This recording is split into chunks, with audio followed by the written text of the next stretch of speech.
Assalamualaikum warahmatullahi wabarakatuh. Perkenalkan, nama saya Risa Saputri, NIM 19104168890. Mahasiswa semester 5 angkatan 2019.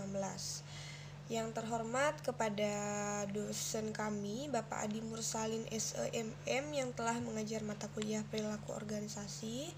Untuk ini izinkan saya untuk menjawab soal ujian akhir semester mata kuliah perilaku organisasi melalui video record ini. Untuk jawaban yang pertama, psikologi, yaitu psikologi memberikan sumbangan terhadap perilaku organisasi, terutama dalam hal pemahaman tentang perilaku individu dalam organisasi psikologi, terutama psikologi organisasi mencoba untuk memahami, meramalkan, dan mengendalikan perilaku seseorang dalam organisasi. Yang kedua, sosiologi, yaitu ilmu sosiologi membahas tentang sistem sosialisasi dan interaksi manusia dalam suatu sistem sosial. Sumbangan ilmu sosiologi terhadap perilaku organisasi, terutama pemahaman tentang perilaku kelompok di dalam organisasi. Yang ketiga ada antropologi, yaitu ilmu antropologi mempelajari tentang interaksi antara manusia dan lingkungannya. Manusia hidup dalam kelompok dan memiliki kebiasaan-kebiasaan dan nilai-nilai yang dianutnya, yang disebut dengan kultur atau budaya. Budaya diwujudkan dalam simbol-simbol kebersamaan kelompok yang direfleksikan dalam bentuk bahasa dan keyakinan. Yang keempat, politik, sejarah, dan ekonomi, yaitu ketiga bidang ilmu ini juga memberikan sumbangan dalam perkembangan ilmu perilaku organisasi. Ilmu politik mempelajari tentang perilaku individu dan kelompok di dalam suatu lingkungan politik. Sumbangan dari ilmu politik terutama dalam proses mempengaruhi pengalokasian wewenang dan pengelolaan konflik. Ilmu sejarah memberikan sumbangan tentang sejarah dan pimpinan-pimpinan besar di masa lampau. Atas keberhasilan dan kegagalannya, sumbangan dari ilmu ekonomi mencoba menjelaskan perilaku individu ketika mereka dihadapkan.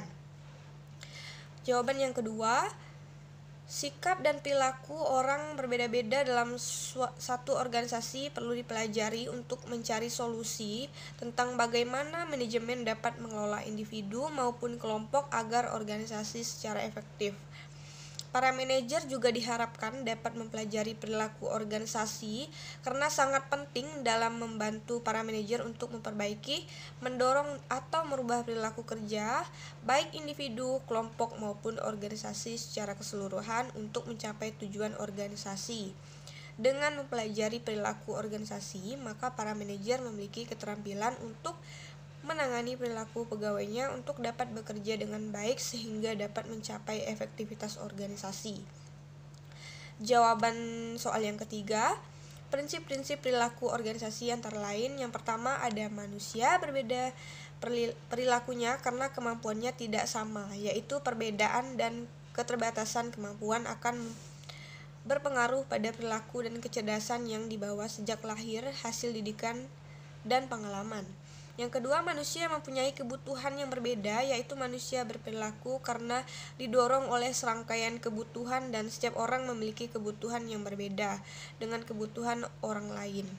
Tingkah perilakunya orang yang mengharapkan gaji akan berbeda dengan karyawan yang berkeinginan memperoleh kedudukan agar mendapatkan harga diri di dalam masyarakat.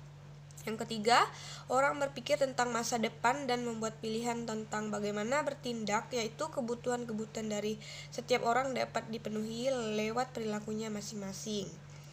Yang keempat, seseorang memahami lingkungannya dalam hubungan dengan pengalaman masa lalu. Kebutuhannya yaitu memahami lingkungan adalah suatu proses yang aktif di mana seseorang mencoba membuat lingkungannya itu mempunyai arti baginya. Yang kelima, seseorang itu mempunyai reaksi-reaksi senang atau tidak senang, dan ini akan menjadi seseorang berbuat yang berbeda dengan orang lain di dalam rangka menanggapi sesuatu hal. Yang keenam, banyak faktor yang menentukan sikap dan perilaku seseorang, yaitu adanya perasaan senang dan tidak senang. Seseorang itu bisa merasa senang karena merasa dihargai, diperhatikan, mendapatkan imbalan tertentu karena bekerja, maka dia akan puas hingga menunjukkan sikap yang baik dalam bekerja atau sebaliknya. Jawaban soal yang keempat, perilaku organisasi merupakan ilmu tentang dinamika perilaku individu dan kelompok dalam suatu organisasi dan dampaknya terhadap kinerja, baik kinerja individu, kelompok maupun organisasi. Perilaku organisasi memiliki beragam tujuannya yang bermanfaat bagi karyawan maupun perusahaan. Adapun penjelasan di bawah ini. Menemukan kandidat yang tepat. Perilaku organisasi dapat menemukan kandidat tepat antara bakat dan gaya kerja yang sesuai dengan deskripsi tugas. Yang kedua, kepuasan kerja. Memahami perilaku organisasi dan menjelaskan faktor-faktor yang bisa mendorong atau justru menghambat kepuasan kerja. Terus ada budaya organisasi, memahami dan merancang saluran komunikasi serta struktur kepemimpinan yang dapat memperkuat budaya organisasi. Budaya organisasi juga bermanfaat ketika lingkungan bisnis yang berkembang pesat, di mana hal tersebut memaksa perusahaan untuk mengadaptasi berbagai hal seperti memasuki pasar global, memanfaatkan tenaga kerja virtual, serta mempertahankan identitas yang jelas tanpa kehilangan fleksibilitas dan kemampuan beradaptasi. Selanjutnya ada kepemimpinan dan resolusi konflik.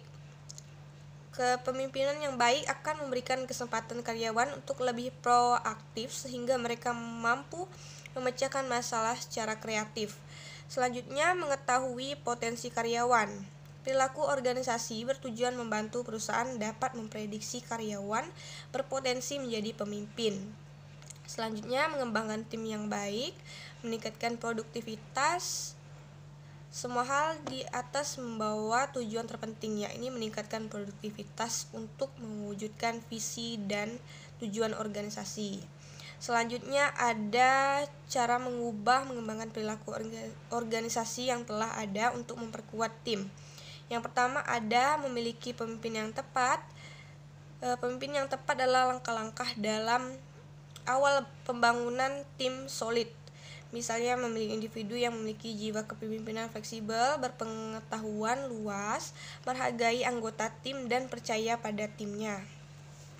Selanjutnya, memiliki karyawan yang sesuai budaya perusahaan. Pastikan manajemen memiliki karyawan yang sesuai budaya perusahaan. Selanjutnya, review budaya kerja. Budaya kerja sesuatu yang statis, manajemen juga perlu review budaya kerja secara berkala karena budaya kerja harus menciptakan lingkungan yang menyenangkan dan berfungsi dengan baik sehingga mereka betah kerja di perusahaan tersebut.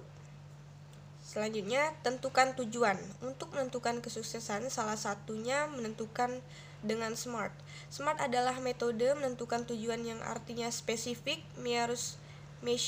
measurable, actionable, realistic, and time-bound. Metode ini dapat membantu perusahaan menentukan tujuan secara spesifik dan terukur. Selanjutnya, memotivasi karyawan. Cara perusahaan untuk memperoleh tujuan bisnis bersama dengan tim pemimpin atau HR bisa mengajukan pertanyaan kepada karyawan dan memandunya untuk menemukan jawaban yang benar. Selanjutnya, menetapkan aturan yang jelas. Aturan dan alasan dengan jelas kepada semua orang di perusahaan. Jika saat ini perusahaan memiliki aturan sering dilanggar, maka review ulang dan buat aturan baru. Selanjutnya jawaban soal nomor 5. Yang pertama, melakukan pemilihan karyawan. Kedua, mengusulkan perlunya tambahan karyawan baru. Yang ketiga, melakukan pelatihan dan pengembangan. Yang keempat, melakukan penilaian kinerja. Yang kelima, melakukan pelatihan kerja. Yang keenam, memperjelas struktur kerja melalui tugas pokok dan fungsi dalam organisasi. Yang ketujuh, menerapkan disiplin. Yang kesembilan, memotivasi. Yang ke-8 memotivasi, yang ke-9 memberikan saluran komunikasi, dan yang ke-10 menerapkan kebijakan kesehatan dan keselamatan kerja. Jawaban soal nomor 6 dari judul yang saya dapatkan yaitu pengaruh perilaku organisasi terhadap prestasi karyawan pada PT Perkebunan Nusantara II, Persero Medan di daerah Tiur Rajangkuk. Pembahasan dalam jurnal ini, penelitian ini bertujuan untuk mengumpulkan data-data yang berhubungan dengan perilaku organisasi dan prestasi karyawan dengan tujuan Yang pertama, untuk mengetahui pengaruh perilaku individu terhadap prestasi karyawan pada PT Perkebunan Nusantara II Medan. Yang kedua, mengetahui pengaruh perilaku kelompok terhadap prestasi karyawan pada PT Perkebunan Nusantara II Medan. Yang ketiga, mengetahui pengaruh sistem organisasi terhadap prestasi karyawan pada PT Perkebunan Nusantara II Medan. Yang keempat, mengetahui pengaruh perilaku organisasi terhadap prestasi karyawan pada PT Perkebunan Nusantara II Medan. Dan faktor yang mempengaruhi prestasi kerja ada dua, yaitu faktor individu dan faktor lingkungan. Untuk yang faktor individu, usaha yang pertama, satu, usaha atau effort yang menunjukkan sejumlah sinergi fisik dan mental yang digunakan dalam menyelenggarakan gerakan tugas. Yang kedua ada abilities, yaitu sifat-sifat personal yang diperlukan untuk melaksanakan suatu tugas. Yang ketiga ada role atau task perception, yaitu segala perilaku dan aktivitas yang dirasa perlu oleh individu untuk menyelesaikan suatu pekerjaan. Selanjutnya untuk yang faktor lingkungan, yang pertama ada kondisi fisik, kedua peralatan, ketiga waktu, keempat material, kelima pendidikan, keenam supervisi, yang ketujuh desain organisasi, kedelapan pelatihan, kesembilan keberuntungan. Nah, berdasarkan dari penelitian ini, kesimpulan yang dipaparkan oleh penulis di atas, maka terkait dengan apa yang disimpulkan penulis menyarankan, pertama, bahwa dalam organisasi diharapkan terdapat 3 karakteristik perilaku organisasi dalam prestasi karyawan, yaitu perilaku individu, perilaku kelompok, struktur organisasi, dan proses pencapaian tujuan organisasi. Yang kedua, maksudnya, jika setiap bagian-bagian struktur dan desain kerja terorganisir dengan baik, maka tujuan organisasi dapat berjalan dengan baik. Yang ketiga, perilaku organisasi akan semakin penting dalam ekonomi global ketika orang dengan berbagai latar belakang dan nilai budaya yang harus bekerja bersama secara efisien, efektif, dan produktif. Yang keempat, bagi para pembaca yang akan melakukan penelitian dalam bidang yang sama, jika akan menggunakan penelitian ini sebagai referensi, maka sekiranya perlu dikaji kembali. Jawaban untuk soal nomor 7, ada 2 faktor yang mencakup perilaku individu. Yang pertama, ciri-ciri mencakup kepribadian sebagaimana dengan cara individu bereaksi dan berinteraksi dengan orang lain. Jawaban untuk soal nomor 8, sistem nilai mengarahkan pada pembentukan nilai-nilai moral tertentu yang selanjutnya akan menentukan sikap individu sehubungan dengan objek nilai dan moral tersebut. Dengan sistem nilai yang dimiliki individu akan menentukan perilaku mana yang harus dilakukan dan yang harus dihindarkan. Ini akan tampak dalam sikap dan perilaku, maka nyata sebagai perwujudan dari sistem nilai dan moral yang mendasarinya. Contohnya itu kegigihan dalam bekerja yang dimiliki seseorang. Seseorang beranggapan bahwa kerja keras adalah suatu yang penting untuk mencapai suatu kesuksesan keberhasilan. Jawaban untuk soal nomor 9, yaitu keragaman dalam organisasi atau diversity in organization merupakan suatu hal yang sangat penting saat ini. Diversity in organization adalah keragaman atau perbedaan di dalam suatu organisasi. Organisasi yang menggunakan keragaman tidak hanya akan memberikan kekuatan moral tetapi juga kekuatan bisnis. Jawaban untuk soal nomor 10, beberapa aspek yang termasuk dalam keragaman organisasi sebagai berikut, ada usia, latar belakang personal, pendidikan, gaya hidup, pengalaman kerja, dan selainnya. Karakteristik biografis merupakan karakteristik pribadi yang terdiri dari A. Usia. Hubungan antara usia dan kinerja pekerjaan kemungkinan akan menjadi masalah yang lebih penting selama dekade yang mendatang. Selanjutnya B. Gender atau jenis kelamin. Tidak ada perbedaan yang mencolok antara pria dan wanita kecuali jika dikaitkan dengan budaya setempat, berkaitan dengan keabsenan, bahwa wanita lebih memiliki tingkat keabsenan yang tinggi dibandingkan dengan pria. Hal itu berkaitan dengan tanggung jawab dan fungsi dan seperti seorang wanita di rumah tangga. Selanjutnya, status perkawinan. Tidak terdapat hubungan antara status perkawinan dengan produktivitas, namun hasil riset menunjukkan bahwa karyawan yang telah menikah mempunyai tingkat pengunduran diri yang rendah, tingkat keabsenan yang rendah, dan lebih puas dengan pekerjaannya dibanding rekan sejawat yang belum menikah. Hal ini dapat dikaitkan dengan status perkawinan yang menuntut suatu tanggung jawab lebih besar. Selanjutnya, soal yang terakhir, sebutkan tugas yang sudah saya kerjakan selama 1 semester ini.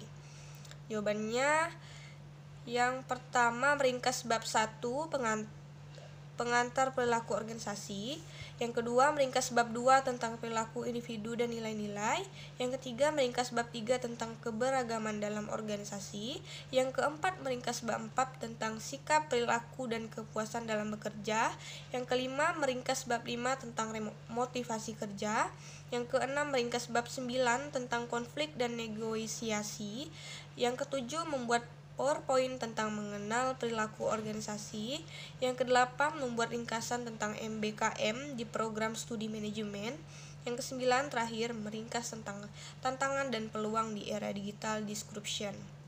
Demikian itulah jawaban ujian akhir semester untuk mata kuliah perilaku organisasi yang telah saya buat. Saya ucapkan terima kasih untuk Pak Adi Mursalin SOMM yang telah mengajar kami. Ilmu Bapak sangat bermanfaat. Saya ucapkan wassalamualaikum warahmatullahi wabarakatuh.